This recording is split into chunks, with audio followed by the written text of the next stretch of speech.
అందరికీ నమస్కారం. నిన్న జరిగిన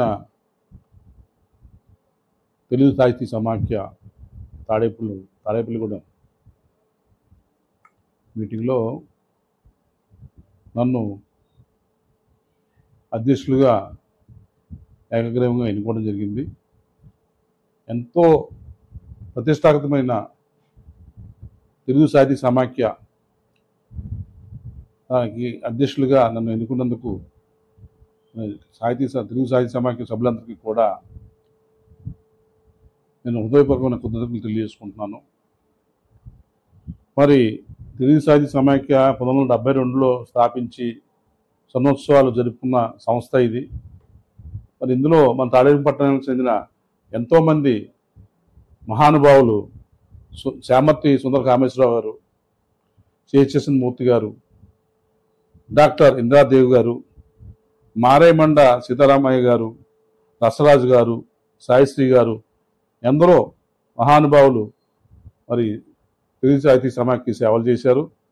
బాబోలు సత్యనారాయణ గారు, జంధ్యాల వెంకటేశ్వరరావు గారు, అలాగే అనుముల వెంకటేశ్వరరావు గారు, ఊడుముడి వారు, జంపన వంశసత్యనారాయణ గారు, చాలామంది మహానుభావులు మరి తెలుగు సాహితీ సమాఖ్యకి సేవలు చేశారు. తెలుగుని ప్రజల్లోకి మరి మన అచ్చ తెలుగుని ప్రజల్లోకి వెళ్ళే విధంగా వాళ్ళ యొక్క కృషి చేశారు. అలాగే కళాప్రపూర్ణ పసల సూర్యచంద్రరావు గారు కూడా మరి వారి సౌధంలో మరి తెలుగు సాహిత్య సమాఖ్య మీటింగ్లకి నేను నాన్నగారితో పాటు వెళ్ళి వచ్చేవాడిని. నాన్నగారు శ్రీ జంగాగోపాల్ గారు, వారితో పాటు కూడా నేను వచ్చేవాడిని. అలాగే మరి కరోనా టైంలో కూడా మరి నంద్యాల కృష్ణమూర్తి గారి సహకారంతో గిడుగు రామ్మూర్తి గారు ఆ కార్యక్రమం, ఆయన పేరు మీద కార్యక్రమం చేయడం జరిగింది. అలాగే మన తాడేపల్లి పట్టణంలో మహాకవి శ్రీశ్రీ గారు పాల్గొనడం జరిగింది. అలాగే మన గరికపాటి నరసింహరావు కూడా మరి ఈ కార్యక్రమంలో మన తెలుగు సాహిత్య సమాఖ్యలో పాల్గొనడం జరిగింది.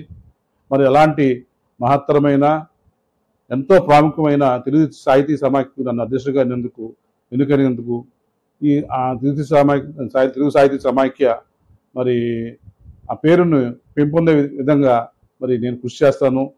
సభ్యులందరి సహకారంతో మరి తాడేపల్లి పట్టణానికి మంచి పేరు తీసుకొస్తానని చెప్పేసి మీ అందరికీ కూడా తెలియజేసుకుంటున్నాను. Thank you.